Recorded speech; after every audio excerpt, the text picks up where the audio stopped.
Aduh, senang banget ya. Terima kasih. Assalamualaikum warahmatullahi wabarakatuh. Selamat malam semuanya. Tepuk tangan dulu untuk Moving Space. Eh, ya perkenalkan, gue Sukron Jamal dan memang tahu Moving Space sudah lama ya. Eh, Pernah ngubungin stand up Indo Jaksel juga. Cuma waktu itu nggak direspon karena nggak ada duitnya gitu ya, maaf ya. Astagfirullahaladzim. Bukan saya bu, ada admin stand up Indo Jaksel. Saya mah, ini aja acara ada nama Banon saya support datang saya mah. Melihat teman-teman stand up tragedi walaupun agak aneh tapi luar biasa sih. Tepuk tangan lah buat kalian. Tapi gue cuman tadi sebelum Banon ceritain, itu beneran cerita asli apa enggak itu, tapi emang di pertanyaan kita aja ya, nggak harus lo klarifikasi itu bener enggak gitu. Cuma sebatas terserah lah mau analisa, oh itu beneran atau enggak gitu ya. Kayak misalnya yang pertama gue inget tuh cerita dia adalah anak pungut, sisanya sih kebanyakan anak yatim ya. Karena kita baru kemarin hari anak yatim sedunia kan gitu.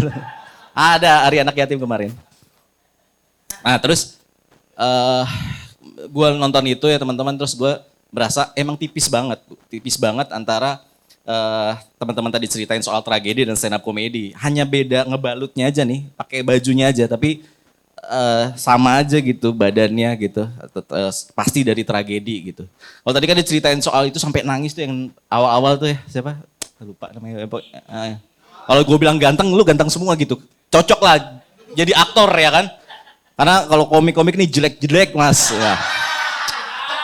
Walaupun saat jadi aktor, filmnya lebih laku dari teman-teman ya, tapi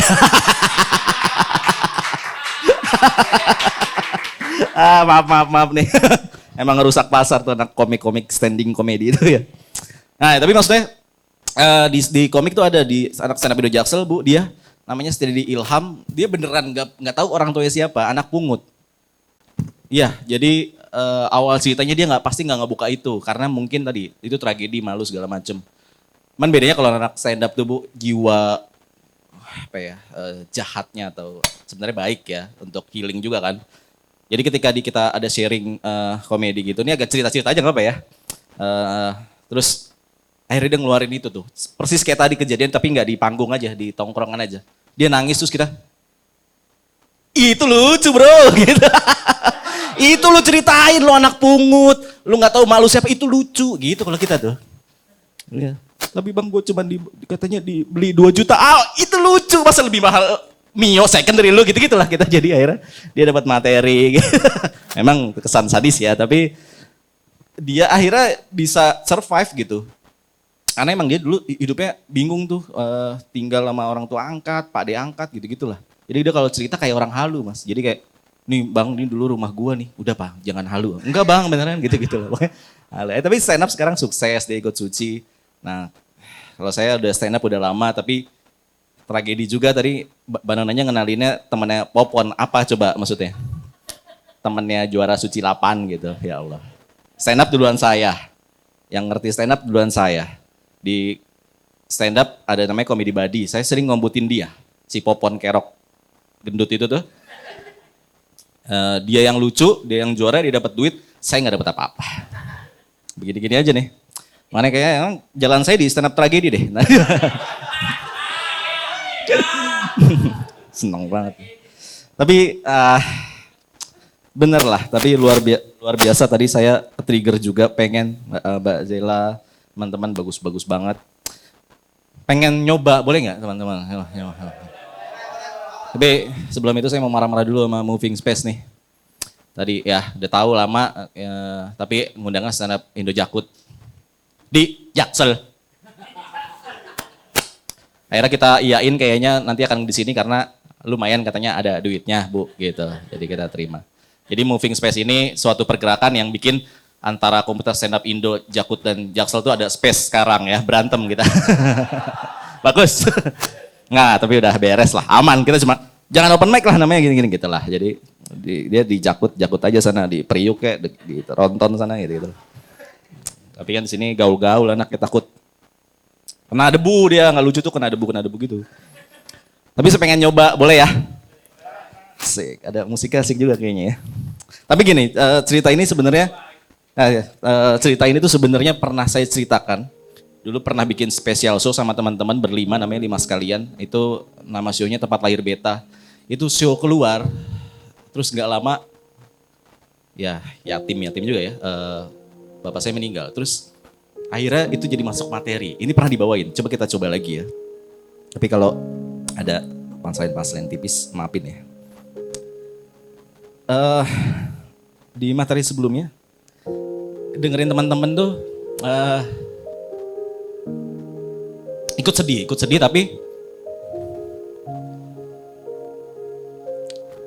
sedihnya lagi adalah, kenapa gue sedih sama cerita orang ya? Padahal gue juga punya cerita sendiri. Ketika kita recall lagi, sedih gue.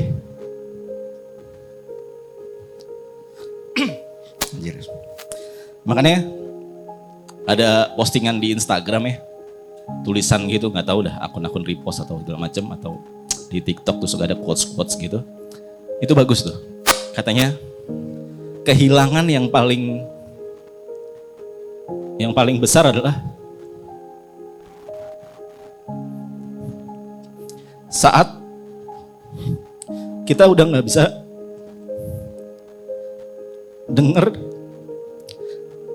suara keluarga kita yang udah meninggal, nggak pernah ingat lagi. Iya nggak?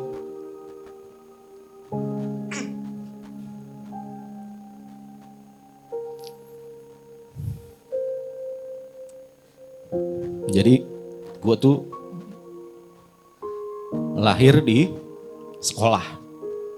Ternyata gue adalah anak kedua dan dari anak penjaga sekolah SD. Jadi kita tinggal tuh di sekolah. Dari gue lahir. Ya nggak lahir di rumah sakit, tapi habis itu tinggal di sekolah SD. Dan gue punya abang, namanya Ahmad Syarif Hidayat. Kita beda 3 tahun. Dan lo kalau tahu PNS itu kan cuma boleh punya 2 anak ya. Ya, nah itu jadi orang tua gue walaupun penjaga sekolah tapi PNS. Nyokap gue buka kantin, jualan warung di kantin sekolah itu. Kita tinggal di situ. Terus gue punya abang cowok dan kita 2 bersaudara. Ya standar aja. Ketika gue udah mulai inget memori-memori ini ya, kenangan-kenangan sama abang gue. Berantem lah, cowok sama cowok tuh pasti berantem kalau ada abang. Gue merasakan itu.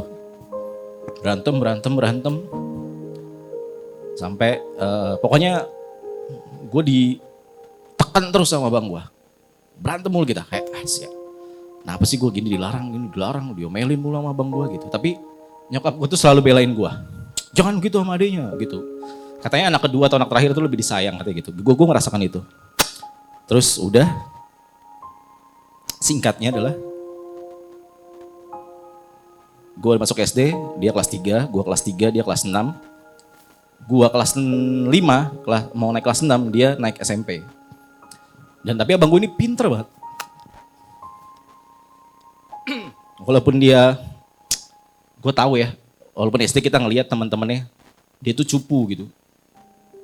Dibully sama teman-temannya. Sedangkan gue tuh bandel banget, kebalikannya lah. Bandel, korengan gitu, terus suka mukulin anak orang, padahal masih SD. Beneran. Abang gue cupu, ditipu mulu sama temennya.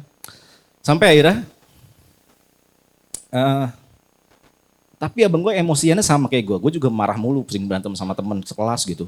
Tapi emosinya dia kependem gitu. Jadi pernah dia lagi main basket, dia SMP berarti, lagi main basket, terus tiba-tiba diomelin sama kepala sekolah sebelah SD. Jadi lo tau kan kalau satu gerbang itu suka ada 2 SD gitu, 07 sama 09. Nah ini kepala sekolah 09 emang nyebelin lah, kita tahu gitu. Terus diomelin abang gue marah. Lah kenapa ini lapangan bareng-bareng gitu lah ceritanya. Gue lihat sendiri, bola basket sama dia, ditendang kenceng, das. Itu sampai antara sudut lapangan tuh mantul. Dari situ kakinya bengkak. Dari situ sakit. Dari situ sampai dirawat, kanker. Gue masih SD, gue nggak peduli gitu, karena sering berantem, yo sakit ya, sedih-sedih tapi ya udah gitu. Sampai akhirnya gue dijemput sama pak ade gue, ayo abang kamu koma, kamu ngerti koma nggak? Apa tuh? Nggak ngerti. Kemudian naik taksi, nyampe itu ternyata baru gue ngerti, oh abang gue lagi sekaratul maut. Kurus badannya. Meninggal. Gue jadi anak tunggal. Keadaannya kita masih tinggal di SD. Dan itu weekdays. Jadi besokannya setelah dimandikan dibawa ke sekolah. Jadi harusnya masuk sekolah, saat itu sekolah diliburin. Lo tau gak? Semua teman-teman 2 SD itu teriak hore libur. Temen gue meninggal. Sekolah diliburin. Karena waktu itu kan belum ada HP gitu ya. Nggak bisa nelpon satu-satu. Jadi yang pada datang, wah libur. Atau kenapa kan memang anak kecil pulang. Temen sekelas gue ada yang empati juga. Sabar ya Kron. Terus pulang. Ya udah, dari situ gue jadi anak tunggal. Sedih juga karena abang gue masuk SMP negeri, pinter. Udah mulai banggain orang tua. Gue mah bandel. Teman-teman gue juga bandel. Karena ada yang nanya, Kron, orang keluarga lu pada sehat. Besok gue nggak bisa masuk nih. Nggak ada yang meninggal lagi gitu lah. Ya itu jokes ya. Tapi itu cerita bener. Terus udah, akhirnya gue tiba menjadi anak yatim itu pas kuliah. Singkat ceritanya gue kuliah, sudah masuk stand up. Terus udah lupa sama abang gue, udah lupa suaranya. Suaranya kayak apa lupa udah. Terus, jadi keluarga gue, orang tua gue gak broken home, baik-baik aja. Tapi bokap gue sering mengalah aja gitu, diem aja orangnya, nggak pernah ngelawan ibu gua gitu. Kalau berantem diem, emosinya ditahan juga sama seperti abang gua. Tapi ternyata ya, ketika kita sering nahan emosi tuh, mendem emosi tuh jadi penyakit. Karena bokap gua pas sudah pensiun, kita pindah, dia kena demensia, nggak ingat sama keluarganya. Jadi yang bokap gue pendiam, gue ajak ngobrol aja jarang, karena dia jarang ngomong. Dia ngomong hanya pada keluarga-keluarga deketnya aja gitu, yang kayak adeknya, ampoknya gitu. Keluarganya tuh jarang ngomong, ke gue juga cuman gitu-gitu aja. Mungkin dia nahan emosi, jadi kena penyakit demensia tuanya. Itu berubah. Bokap gue tuh jadi galak, minta pulang mulu, padahal rumahnya di situ. Saya mau pulang ke sana gitu. Dia ingat masa kecilnya, ke recall. Saya mau ke Petogogan gitu. Gue mau ke Petogogan, lu siapa gitu-gitulah. Tuh sakit, stroke juga, terus ya setahun 2 tahun sakit. Jadi nyokap gue sabar ngurusinnya. Gue yang kadang emosi, jarang pulang segala macem. Tapi gue sayang banget sama bokap gue. Sampai gue ikut stand up. Bokap gue udah gak inget apa-apa. Ketika gue nonton pernah di Metro TV, nyokap gue senang, keluarga gue bangga karena selama gue hidup kayaknya suatu kebanggaannya anak bandel ini bisa ngomong dan lucu di TV. Walaupun bokap gue udah nggak bisa ngelihat jelas karena kena penyakit gula juga. Jadi nggak tahu itu anaknya dan ngapain itu dia gitu. Akhirnya dari gue sering di TV, sering dapat panggilan job stand up. Makin sering jarang di rumah, latihan open mic sini setiap malam. Pulang pagi gitu. Jadi jarang di rumah, jadi sekalinya itu ada job waktu itu ya, hari Jumat malam Sabtu gue sama Popon ada job di Puncak. Ada acara makrab kampus gitu. Singkatnya, malamnya kita ngomongin nih soal Popon bokap udah gak ada, terus ada dosen kampus gue ya, yang ngundang kita itu cerita juga bapaknya baru meninggal minggu lalu. Cerita soal bokap, tapi gue diam aja. Gak relate, bokap masih ada. Walaupun sakit, gue gak cerita apa-apa, diam aja. Pulang kita dari puncak, pagi, harusnya jam 12 kita nyampe, jam 12 siang. Dan jam 2 gue ada job lagi. Jadi harus berangkat lagi tuh. Nyampe rumah, Salim sama nyokap, terus nyokap bilang, tuh bapak dari pagi gak bangun-bangun, ngorok aja. Oh yaudah mandi dulu deh, mandi. Gak ada perasaan apa-apa. Cuman pas mandi tiba-tiba, lo tau gak sih kayak, sayang bokap gak pengen kehilangan bokap, tapi sakit udah lama, nyokap udah kasihan. Sebelum gue pergi ke puncak itu, gue lihat nyokap gue lagi nyuciin kaki bokap gue, diguntingin kukunya. Udah pak, maafin ibu, maafin aku gitu-gitulah. Terus gue dengan bodo amat gue Salim berangkat. Pas pulang dari puncak, bokap gue katanya gak bangun dari pagi, belum makan apa segala macem. Gue selesai mandi, gue nengokin bokap. Tiba-tiba ngoroknya makin kenceng.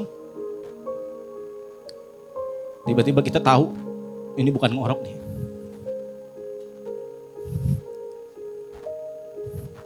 Ini lagi sekaratul maut lagi. Persis gue lihat saat gue ngelihat abang gue dulu. Langsung sedih lagi gue. Popon ada di rumah. Popon lagi mandi. Popon saya mandi, gue bilang, Pon, lo berangkat aja ngejok. Gue di sini, bokap gue udah nggak ada.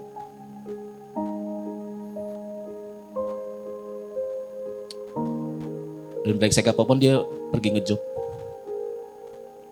Untuk ngasih tahu juga gue gak bisa datang lah. Terus gue kehilangan bokap gue. Akhirnya kita tinggal berdua doang sama nyokap. Dan bokap gue meninggal tahun 2014, bulan September. Kalau gak salah tanggal 12. Pokoknya 2014 itu lagi rame sinetron Mbak Ijah pengen ke Mekah. Jadi gue nganterin bokap gue bawa keranda. Tapi sialnya lagi ngetren Sodi Wakwau. Jadi gue ngangkat keranda nih, anak-anak kecil pada nyanyi, bapak mana, di mana gitu. Gue gak ada empatinya nih bocah ya.